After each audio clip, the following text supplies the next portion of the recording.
À Boma, le ministre provincial de l'Environnement, Forêt et Conservation de la Nature, Maître Yves Songo Massa, commence par l'hôtel des villes pour la présentation des civilités auprès de la maire de Boma, Marie-Josée Nyongo Swami, et l'informer sur la campagne de lutte contre l'insalubrité à travers la province, initiée par le gouverneur de province, Dr Guy Bandundungidi, opération qui est son cheval des batailles. Dès là, ils effectuent une descente à la rivière Kalamou qui subit les travaux de curage exécutés par la société Afritech et l'Office de voirie et drainage pour la première partie.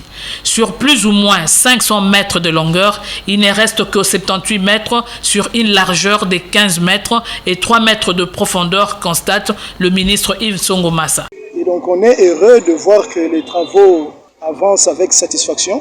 Et donc on sait même lire la joie dans le visage des Bomatraciennes et Bomatraciens. L'intervention consistait à curer dans un premier temps 500 mètres, mais le besoin réel sur terrain fait état de ce que ça doit aller au-delà. Et donc pour ce faire, on va devoir évaluer les points chauds qui vont être traités pour voir dans quelle mesure le gouvernement provincial va devoir aller au-delà de ce qui a été prévu. Pour la population, il faut savoir où déposer les déchets. Les déchets ne se jettent pas sur la rivière, moins encore dans les caniveaux.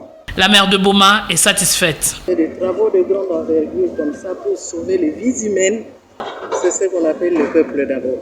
Merci à son Excellence, Monsieur le Gouverneur. Et tous les projets urgents à impact durable qu'il a promis aux Bomatraciens sont en train de se réaliser un à un.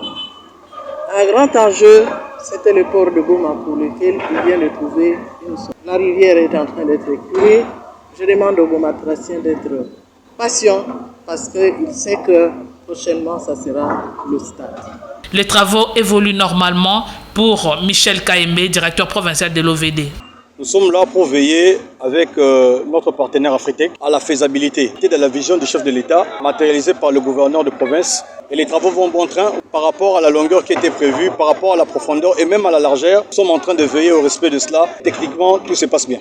La population pense oublier la désolation provoquée par les inondations de la rivière après les travaux de curage. L'État a poussé au gouverneur Guy Bandundungidi. Je remercie, me féliciter en tout cas en Gemutu. Donc tout le monde a peine Jacques Mbadouke à Moyo, à Guy Bandundungidi. Qui salon kusala, yake bien, yangolo sala betu kezingila rapproche amazi. Les travaux de curage de la rivière Kalamou sont financés par le gouvernement provincial dirigé par Dr Guy Bandundungidi.